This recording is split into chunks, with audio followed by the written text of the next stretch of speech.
Welcome to New Hampshire Politics with John Burt. I'm Richard Meaney in for John Burt.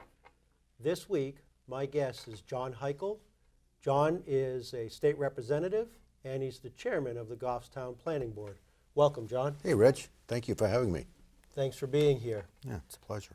I know John is sorry that he couldn't make it in to talk about fabulous planning issues this week, because we know how exciting those issues are. They sure are. Yes.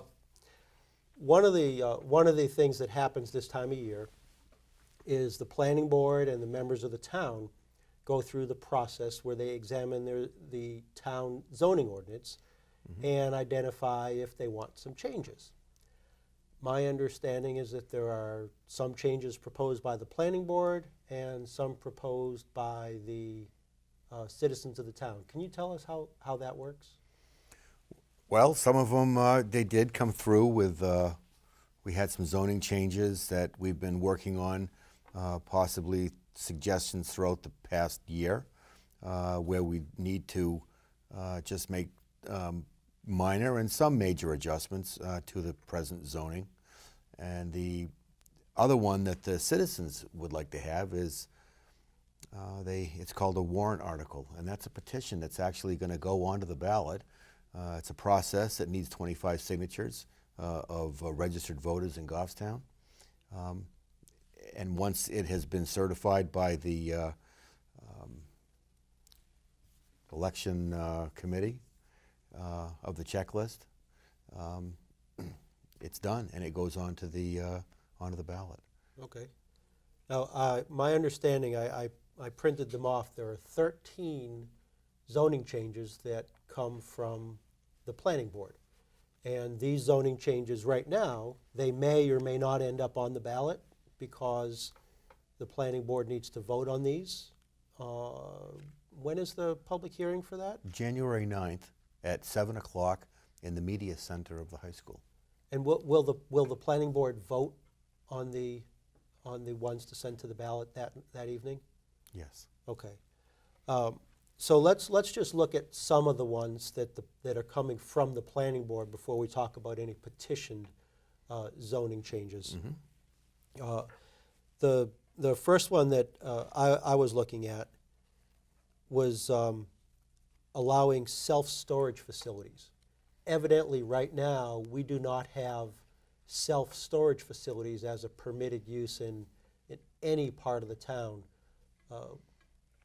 And I'm not asking you as the chairman of the planning board which way you plan on voting, but just what are your thoughts on allowing self-storage facilities in the town?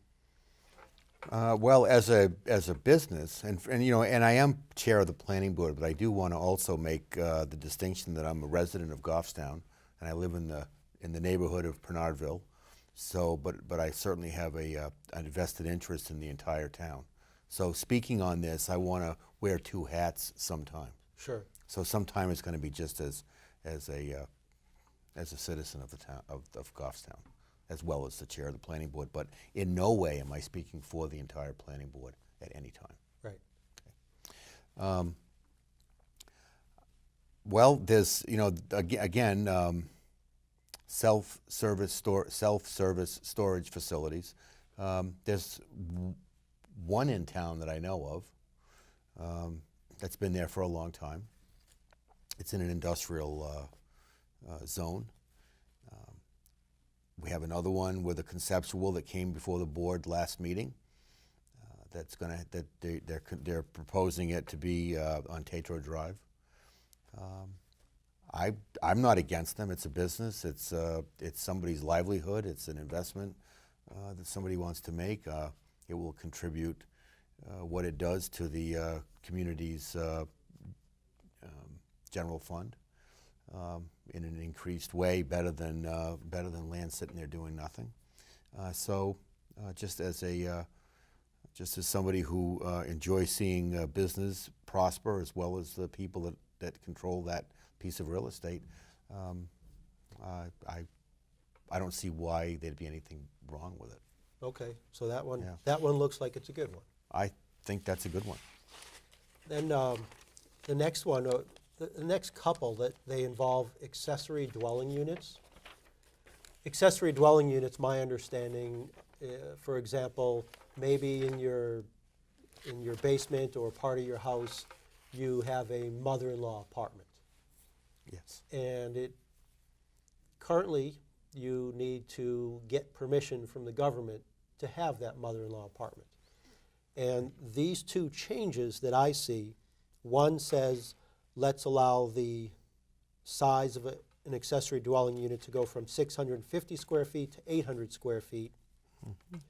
And then the other, to make accessory dwelling units permitted uses, where you don't have to ask permission. Those would be the two changes for accessory dwelling units. What are your thoughts on those? Again, two thoughts here on two different ideas. One is that we are having an increased amount of parents and elderly parents and relatives that may, for whatever reason, not be able to stay in their home or being forced out because of taxes in their community or for whatever reason, and then we have the younger children that may not be able to get out on their own early enough, like some of us were fortunate to do. Some of them are actually in their mid-20s and 30s before they're financially able. And then the other part of this is sometimes a homeowner just wants to add a little bit of revenue to the property that they're living in, and they want to build this so they can rent it, of which none of those I find to be a problem at all. Okay. Then last year, one of the ones that John Burt spoke on last year, and I think it was one of his favorites, we're getting chickens again this year. Right. Last year, the proposal did not succeed. Mm-hmm. This year, there's a different proposal that would allow poultry and livestock, subject to certain standards, in areas of the town other than the agricultural area. Can you tell us about this one? Yeah, other than agricultural, a half acre to 2 acres is the half-acre minimum for the chicken. And is that in all zones, or is that just the residential zone? Well, it changes. It's all zones other than, it's not just agricultural anymore. Okay.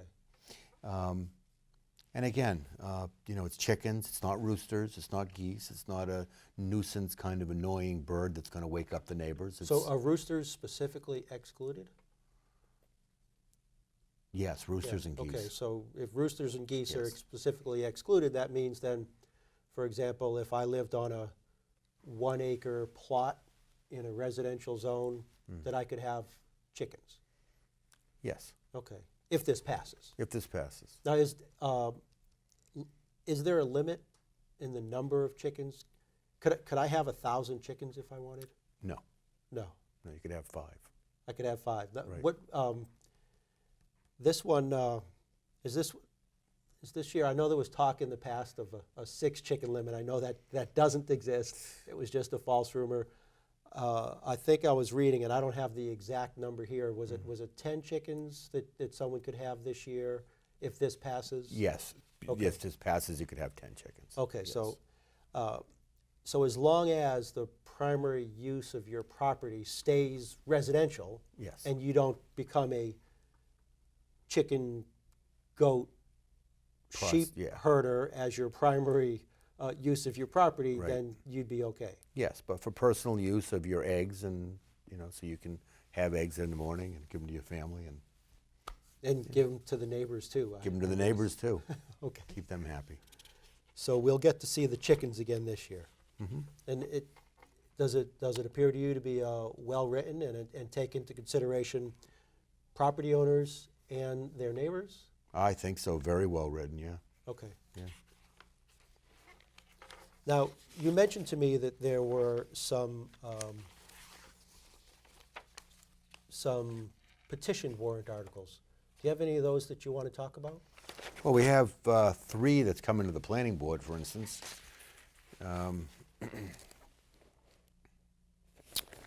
One of them is petition amendment to zoning ordinance to the selectmen. The undersigned voters request that the zoning ordinance of the town be amended by adding the following provisions.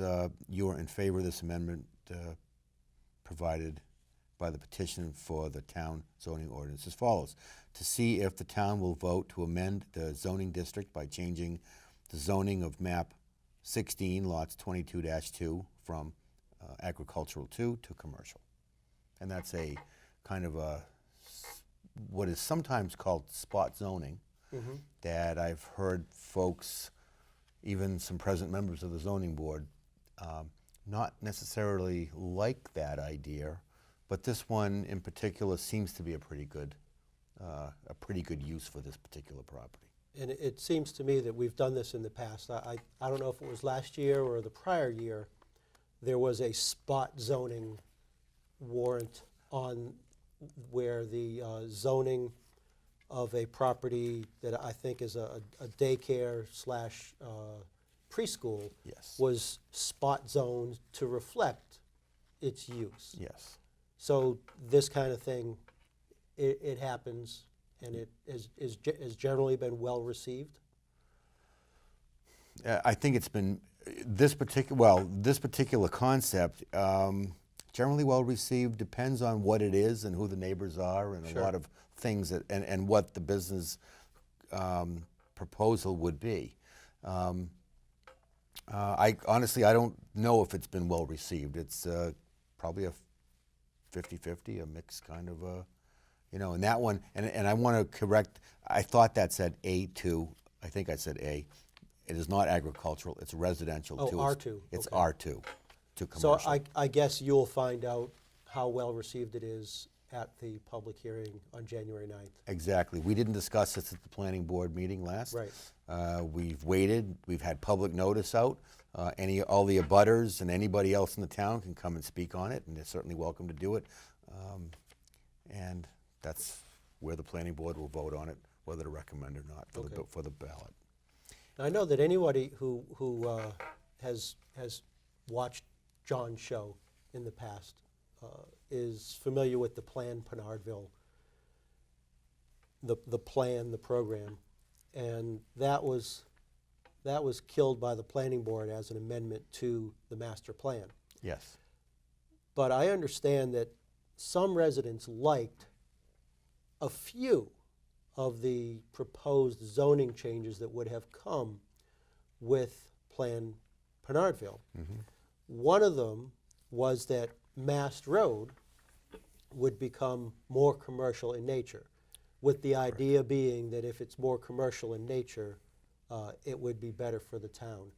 And I understand that there's going to be a hearing on a petition warrant article on January 9th. Yes. On a proposal?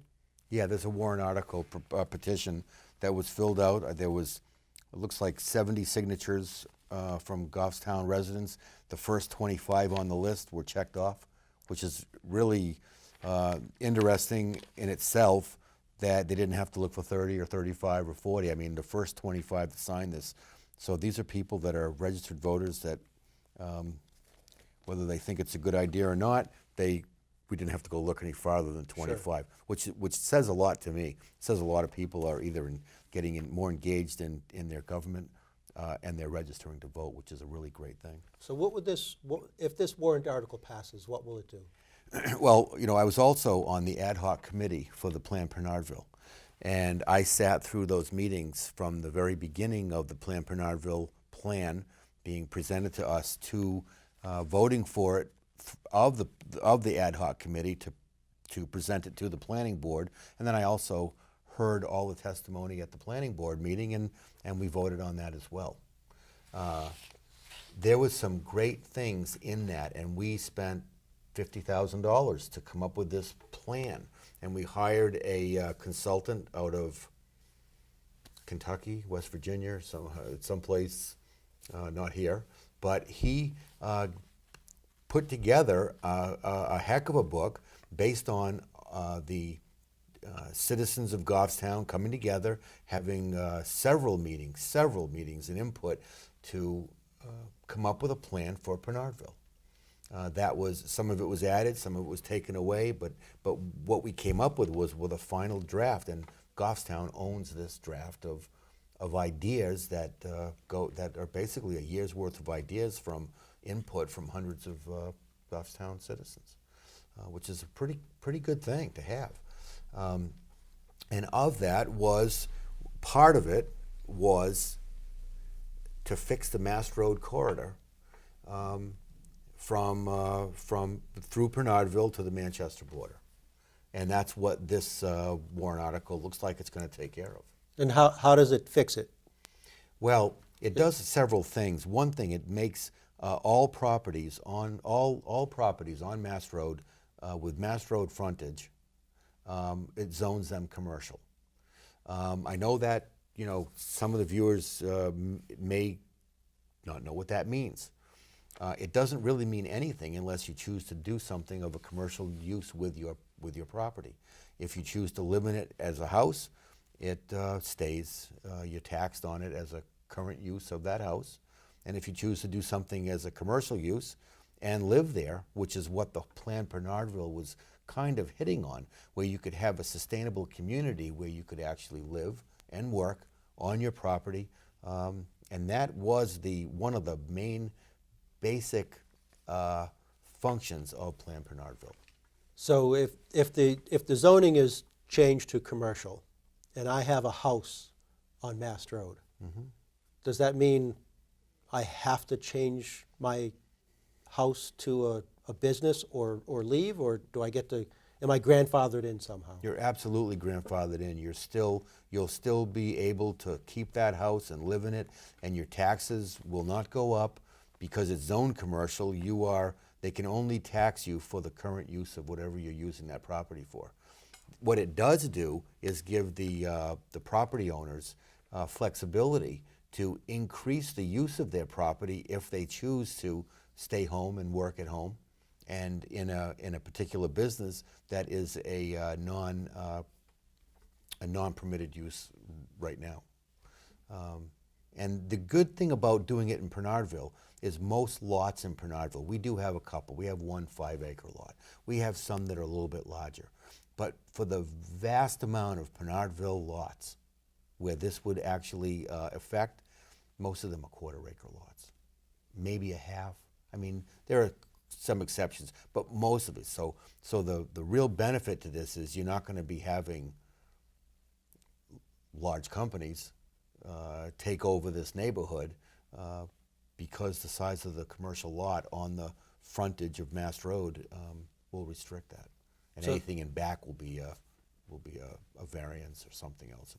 So if I had a home on Mass Road and I wanted to put in a storefront on my lot and then have my home be above that storefront, this would now be permitted. Absolutely.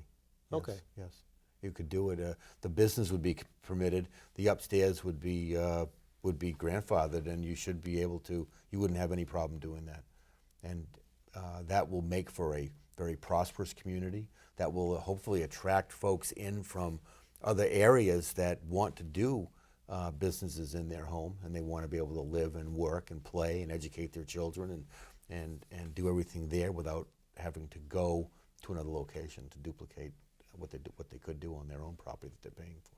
So this would have the potential to increase the commercial tax base and reduce the portion that homeowners end up paying? Absolutely. And you know, this has been, I was on the budget committee 7 years. I think I started in, it might have been 03, 04, something like that. I think it was 03, maybe 02. But anyway, 7 years on the budget committee. And I heard this every year and I still hear it on the planning board, and I've heard it on every place that I've been. Goffstown does not have a large enough commercial tax base to offset these increases that keep hitting the property, the homeowners, year after year after year. You know, and 3% here, 3% next year, 3% next year. It's 10% this year coming up on our taxes, what I'm being told by the numbers. I'm hearing it from the budget committee. I'm hearing it from the school board, board of selectmen. It's the it's kind of like the message that's being sent all over the place. They need more things. They need more services. The government wants to provide more, but it can't. Or if it does, it's going to be hitting the homeowners even deeper in their pockets. And it's going to be affecting each and every one of those folks' retirement, vacations, just everyday living expenses. And they're the ones that are going to have to start or continue to go without or go with less in order to fulfill these budgets that don't seem to be heading in the downward direction anytime soon. So, this just makes sense to me, and it makes sense to an awful lot of Bernardville people. One thing I did notice while I was, I had one of these petitions in my office at Uptown Auto. One thing I did notice was most people that signed this at my place, and we had, there was 5 or 6 all over town. People were signing them everywhere. But everybody that signed it said, I thought Mass Road was commercial. I don't think, I don't think people would believe this is a major change, because I would think most people probably think Mass Road is a commercial zone. And in fact, it isn't. You have residents, you have business office, you have commercial, you've got an industrial property down by North Garden. I think that's on industrial. You've got a real mix of properties. Sort of spot zoning gone haywire? Spot zoning totally gone haywire. Okay. And if you look at the zoning map, you see pink and green and pink and yellow, it's all these colors. And what we would like to do, what this would like to do, is to just standardize Mass Road from the Henry Bridge intersection to the Manchester line. Now, would that affect what the county, because the county has significant property that abuts Mass Road, Right. Would that affect any plans that the county has for county operations? I don't believe so. If the county wanted to build, because everything in New Hampshire comes from the state, right? So we are all political subdivisions of the state. First of all, the state is the center. The county is the next center. And the county, if they wanted to build something on that, let's say expand county government, if they wanted to expand any government, they could tell us what they want to do. If they wanted to do a new nursing home? They just give us the plans. I think it's 30 or 60 days. There's a notice. They just tell us what they're going to do, and they do it. They could do it. Even if we zoned it commercial? Even if we zoned it, anything. If we zoned it residential, they could do whatever they want to do. Because they're the government? Because they're the government, Okay. and they own the land, and we have no say of what they do with their land. And, that goes back to, who's the government. But in this instance, right, the government is them, because they can do whatever they want and we can't. So, yes, if they wanted to put a nursing home or a courthouse or anything else, if they want to put a new sheriff's office, I guess they could do whatever they want to do, and they wouldn't have to go through the normal standard land use boards that any private entity would have to do. let's say, I don't know if anybody is thinking this, but just so that I can get a better idea of what the possibilities are. Let's say the county wanted to take the land that is currently next to Unique Ford and sell it or lease it to Unique Ford. If it were commercially zoned, could Unique Ford get an extra 100 yards to display more cars and trucks? Sure, it would be permitted use for their, you have to look in the, yes, but under that, I think you get car sales and automotive. Sure. There's, of course, it would have to follow the zoning of what's approved, what's permitted in commercial. Right. But I believe that would be a permitted use. Okay. Because right now, I drive by and I say they have all sorts of neat cars and trucks in back of the building, and Right. you don't get to see those unless they're in front of the building. Right. I would think, they would love to have more land so they could display more of their vehicles closer to the road. Sure. But that's them. I don't know. I'm just. Give us more selection. You're right. Give them more selection, and I trade in there whenever I can. I love shopping local. So whenever I go there, it's difficult. I mean, I'm just going in and out for the parts department, but you know, it's tough finding a parking spot. I would think the owner there would you know, be open to having more land. And that would certainly be permitted, but he would have to go through the land use boards and zoning and planning and give us our proposal. He'd have to give us his proposal, and we'd treat it just like any other piece of private property. Sure. And do you have other proposals or petition warrant articles that you want to talk about tonight? Yeah, there's one more here that was submitted. This one is on 12 Joffrey Street, and it is a property that abuts a commercial property, and they would like, but it's on Joffrey Street, it's not on Mass Road. They're not asking it to be zoned commercial. They are a residential, it is zoned residential right now, and they would like it rezoned to RSBO2, which is Residential Small Business Office. Which certainly is not commercial, and it has a lot of restrictions on it, what it can do, but it allows them to do some things that are not permitted in a residential zone. Okay. So, I mean, it's, you know, again, these are the spot zoning, and I have been involved with, you know, on the planning end of this, on the voting end of it, on the developing end of it. You know, I've looked at properties. And I've been told by some folks, we don't want a spot zone. We want to look at the entire area.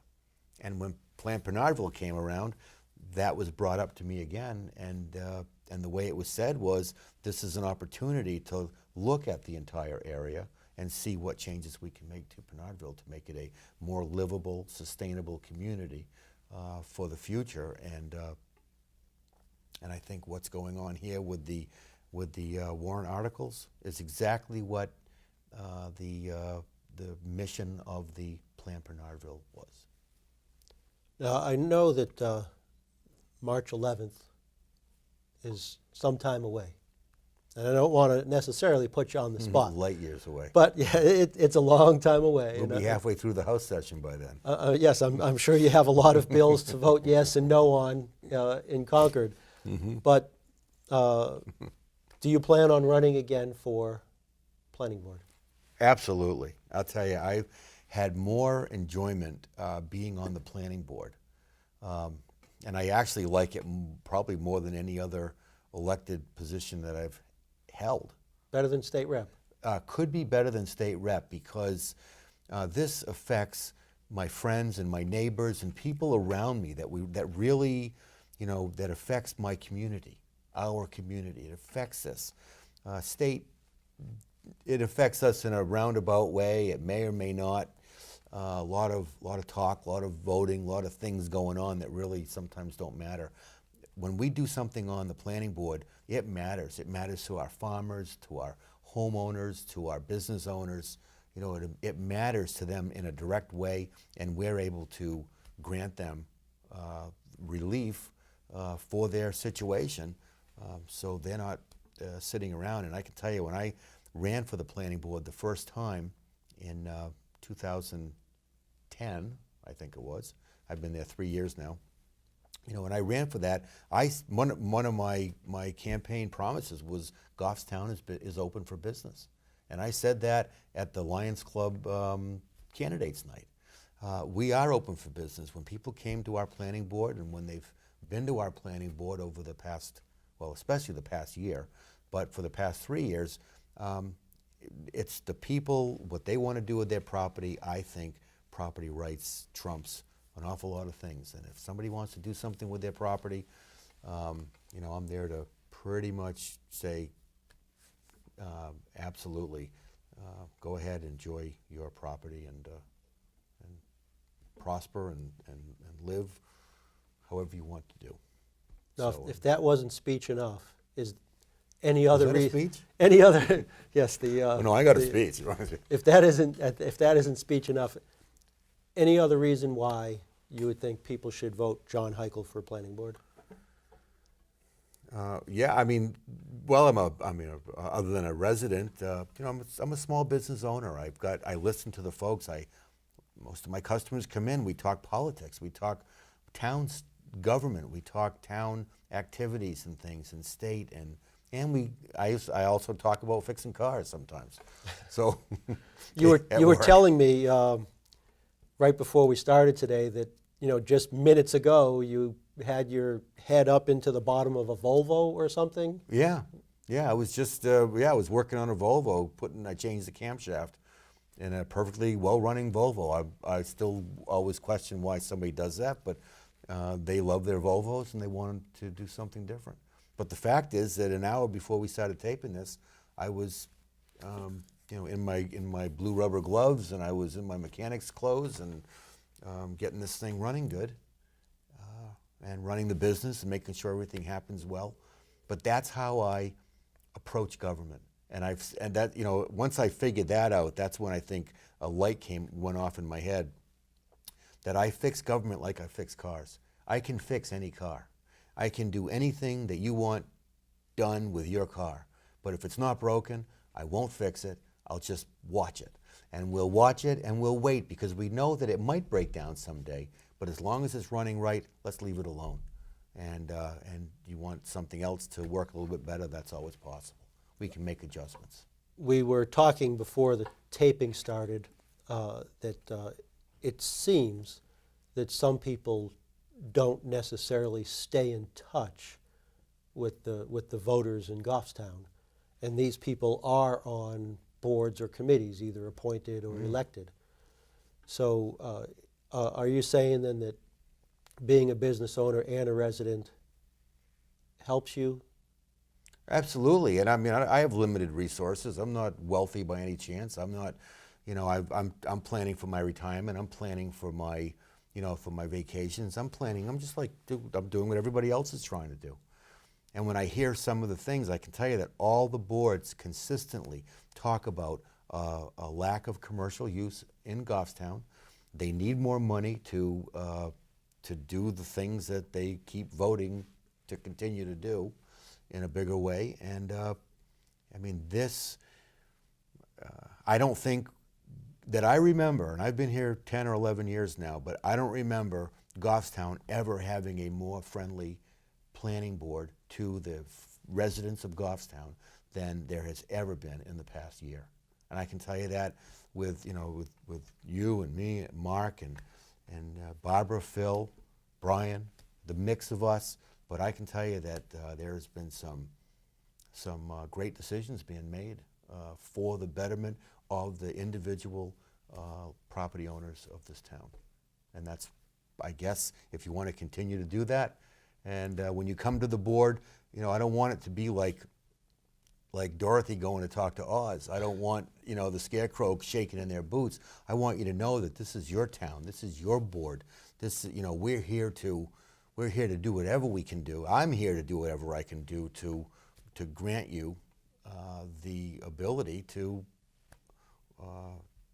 use your property and your land and enjoy your life and on your house. So that's I think that is probably key. And when people they come in for the first time, they're asking permission to do something on the land that they're paying for.